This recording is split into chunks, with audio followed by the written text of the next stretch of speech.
Hello दोस्तों, कैसे हैं आप लोग? अच्छे तो है ना? ध्यान तो रखते हैं ना आप अपना? किसी और के भरोसे तो नहीं छोड़ा आपने?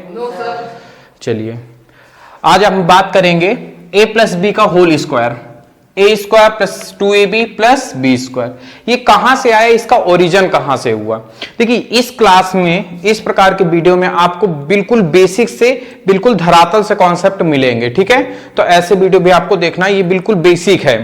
ठीक है, बहुत सारे टीचर आपको क्या बताते होंगे, कुछ नहीं करना, स्क्वायर का मतलब होता है दो, तो दो बार इसको गुणा करा देना, एक बार ए के साथ ए स्क्वायर, ये बात इसके साथ इसके, फिर बी का गुणा ए बी के साथ ये, फिर बी का गुणा बी के साथ बी स्क्वायर, हो गया ए स्क्वायर प्लस 2ab, क्योंकि ये सेम है जुड़ जाएंगे, और प्लस बी स्क्वायर। यही बताते हैं आपके टीचर कि ये फॉर्मूला बना कहां से, ये बता के निकल जाते हैं। लेकिन एक्चुअल इस फॉर्मूले का जो ओरिजिन हुआ है वो यहां से नहीं हुआ है, उसका ओरिजिन कहीं और से हुआ है। आज हम वो पढ़ेंगे। ठीक है, कि इस फॉर्मूले का ओरिजिन कहां से हुआ है।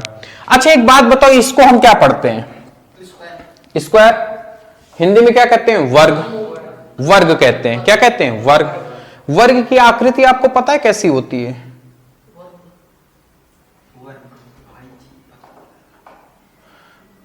आकृति होती है ना एक वर्ग की, वो तो आयत होता है। वर्ग की चारों भुजाएं बराबर होती हैं। क्या होती हैं? चारों भुजाएं बराबर होती हैं। यही तो वर्ग का क्या होता है आपका। अब बात गौर से समझना, ये वर्ग ही लग रहा है, चारों भुजाएं बराबर लग रही हैं? नहीं।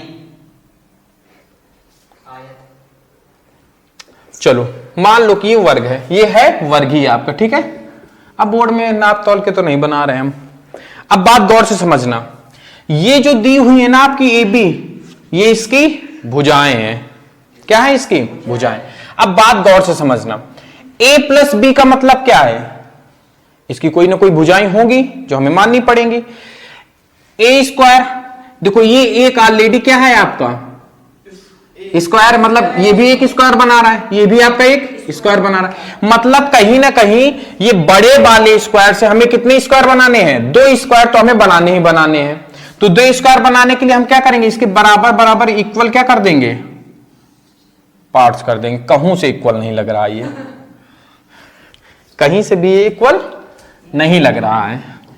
चलो एक बार और चित्र बनाते हैं, कोशिश करते हैं। अब बताना हमें, अब भी नहीं लग रहा, टेढ़ा हो गया क्या? चलो कोई बात नहीं, अब समझना, जो समझा रहे हैं वो समझना। हमने इसके चार बराबर क्या कर लिए, अब इसके नामकरण कर दो, ए बी सी डी, और ये ई हो गया, अरे आपके पास चार क्या बन गए? वर्ग बन गए। क्या बन गए? वर्ग बन गए। एक ये पूरा बड़ा वाला, चार अंदर, टोटल हमारे पास 5 वर्ग हो गए हैं। ठीक है, 5 वर्ग, 1 2 3 4 और एक ये बड़ा वाला, 5 हो गए। मैंने माना कि इसकी भुजा क्या है? ए, क्योंकि मुझे बड़े वाले की भुजा क्या माननी है? A plus B. अगर मैं इसको भी बी मान लूं तो ये पूरी भुजा कितनी हो जाएगी? ए प्लस बी। यहां तक बात समझ में आई? अब क्या है, आमने सामने भुजाएं बराबर होती है कि नहीं होती है? तो ये ए है तो ये भी आपकी क्या हो जाएगी? ए हो जाएगी कि नहीं हो जाएगी? अगर ये बी है तो ये भी क्या हो जाएगी? बी हो जाएगी कि नहीं हो जाएगी? यहां तक समझ में आया आपको? अब बात, ये पूरी भुजा, अब देखो चारों भुजाएं आपस में क्या होती हैं? वर्ग की बराबर। तो ये भुजा जब इधर उठ के आएगी तो ये वाला पार्ट कहां आ जाएगा? इधर, तो बी ए हो जाएगी, और ये नीचे ए। नहीं समझ में आया? पूरी इस भुजा को खड़ी कर दो, जब खड़ी करोगे तो बी ऊपर आएगा, ये नीचे आएगा। अब आमने सामने भुजाएं बराबर, तो मतलब ये भी आपकी क्या हो जाएगी? ए। ये ए है तो ये भी आपकी क्या हो जाएगी? ए। ये बी है तो ये भी आपकी क्या हो जाएगी? बी, क्योंकि जिस समानांतर है ये भी आपकी क्या हो जाएगी? बी। आप समझ गए कुछ? हमने सबका नामकरण कर दिया। ये नीचे वाली क्या हो जाएगी? इसी ए के समानांतर है तो ये भी ए, ये बी के समानांतर है तो ये भी बी। अब मुझे ये बताओ कि वर्ग का क्षेत्रफल क्या होता है? वर्ग का क्षेत्रफल का फॉर्मूला क्या होता है? लंबाई गुणे चौड़ाई। यही होता है, ऊंचाई नहीं होती इसमें। 2D में कभी ऊंचाई नहीं होती, 3D में ऊंचाई जाए। इस कमरा क्या है आपका? 3D है, 1 2 3, इसमें ऊंचाई आएगी। 2 डायमेंशनल में ऊंचाई नहीं आती है। तो क्या होता है, लंबाई गुणे चौड़ाई। यहां तक समझ में आया आपको? अब बात ये बताओ मुझे, इस वर्ग की लंबाई भी क्या है, a प्लस बी, चौड़ाई भी क्या है आपकी a प्लस बी। तो पूरे भुजा की या फिर वर्ग a b c d का क्षेत्रफल क्षेत्रफल क्या हो जाएगा, लंबाई क्या है आपकी a प्लस बी, चौड़ाई क्या है आपकी a प्लस बी। भाई लंबाई भी आपकी a प्लस बी है, चौड़ाई भी आपकी a प्लस बी, सभी a प्लस बी है।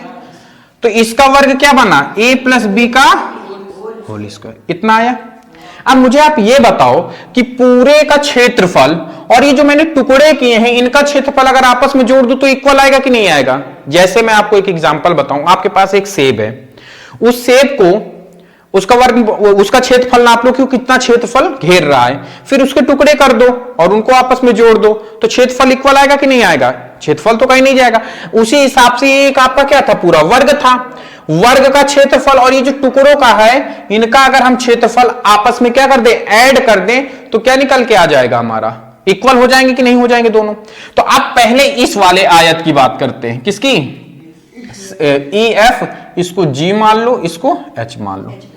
तो अब आयत देखना गौर से, डी ई और इसको ओ मान लो, ठीक है, बीच का है ओ मान लो, डी ई ओ जी में पहला वर्ग हो गया। आप देखो वर्ग डी ई ओ जी में, अब इसका क्षेत्रफल क्या होगा,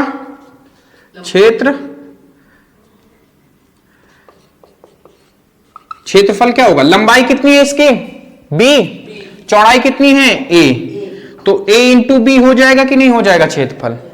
ठीक है, ये हमारा समीकरण पहला, ये समीकरण, ये इसको a समीकरण मान लो, क्या मान लो a, इसको मान लो पहला समीकरण। अब वर्ग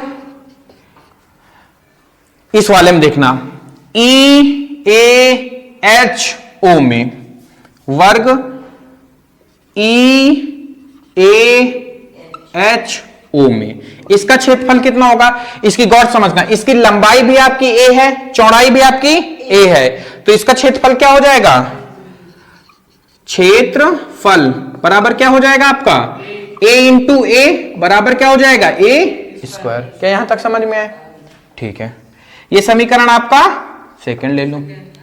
अब वर्ग इस वाले में देखो कौन कौन सा, ओ एच बी एफ में, वर्ग ओ एच बी एफ में, इसका क्षेत्रफल अच्छा क्या निकलेगा, लंबाई है ए, चौड़ाई बी, तो क्षेत्रफल क्या हो जाएगा आपका, क्षेत्रफल, लंबाई है ए, ये लंबाई कितनी है, लंबाई है ए, चौड़ाई है बी, तो इसका क्षेत्रफल क्या हो गया a इंटू बी। समीकरण तीसरा ले लो। अब आप देखो 3 वर्ग का निकाल चुके, अब लास्ट वर्ग है हमारा, बस वर्ग कौन सा बचा है हमारा, ये वाला जी ओ एफ सी में, वर्ग जी ओ एफ सी में। अब इसका क्षेत्रफल जरा सा निकालो, क्षेत्रफल कितना निकल के आएगा, ये बी है, ये भी है, इसकी चारों भुजाएं बी बी हैं, तो बी इंटू बी बराबर बी स्क्वायर। अब एक बात बताओ, समीकरण ए बराबर होगा समीकरण 1, 2, 3 और 4 के बराबर होगा कि नहीं होगा? क्यों बराबर होगा? क्योंकि ये बड़े वाले के ही पार्ट्स तो हैं छोटे छोटे। पहले मैंने बड़े वाले का क्षेत्रफल निकाल लिया, a प्लस बी का होल स्क्वायर आ गया। छोटे वाले का जो जो आया है भाई, इसका क्या आया है हमारा a इंटू बी, इसका आया है a स्क्वायर, इसका है a इंटू बी, इसका आया है b स्क्वायर। बड़े वाले का वर्ग, बड़े वाले का क्षेत्रफल बराबर होगा छोटे वालों का क्षेत्रफल के योग के बराबर होगा कि नहीं होगा? तो हम ये कह सकते हैं कि नहीं कह सकते हैं कि समीकरण a बराबर होगा किसके, समीकरण 1 प्लस समीकरण 2 प्लस समीकरण 3 प्लस समीकरण 4 के। ये बराबर होगा कि नहीं होगा? क्यों बराबर होगा? क्योंकि बड़े वाले वर्ग के ही भाग तो हैं छोटे वाले वर्ग। अब नाम लिखने, थ्योरी लिखेंगे तो ये सारे वर्गों के नाम लिखने पड़ेंगे। तो आप इतना समझ में आएगा ना कि बड़े वाले का वर्ग, बड़े वाला क्या है, ए बी सी डी बराबर होगा किसके, जी ई ओ जी के प्लस ई ए एच ओ के plus O H B F के plus G O F C के बराबर होगा, क्योंकि इसी के पार्ट्स हैं। तो अब हमें कुछ नहीं करना है, बड़े वाले का क्षेत्रफल कितना हमने निकाला था, ए प्लस बी का होल स्क्वायर। ये बराबर किसके होगा, समीकरण ए, मतलब पहले वाले का क्षेत्रफल कितना निकला था, A B plus A square plus A B plus B square. अब आपको कुछ नहीं करना है, ए प्लस बी का whole square, A square plus B square. अब सीक्वेंस में लिख दो इनको, और ये ए बी और ये ए बी समान है, जुड़ जाएंगे कि नहीं जुड़ जाएंगे, क्या हो जाएगा आपका 2ab। तो यही तो हमारा फॉर्मूला है। एक्चुअल में a प्लस बी का होल स्क्वायर का ओरिजिन जो हुआ है आपका, वो इस प्रकार से हुआ है। कुछ समझ में आया कि ओरिजिन हुआ कहां से, ये निकल के कहां से सूत्र आया है, तो ये इस प्रकार के स्ट्रक्चर से निकल के आया है। ठीक है, बात समझ में आई आपको, क्लास आपको सही लगी, समझ में आया इसमें। अब इसमें मुझे एग्जांपल देने की जरूरत नहीं है, आप बचपन से पढ़ते आ रहे हो कि इसको इसमें कैसे सॉल्व करना है। ठीक है, क्लास अच्छी लगी पक्का ना, इसमें कोई अगर डाउट हो तो पूछ लो हमसे, नहीं है ना, खत्म करें फिर। चलिए नोट कर लो, फिर इसके बाद बात आगे करते हैं। ठीक है, नोट कर लो इसको जल्दी से।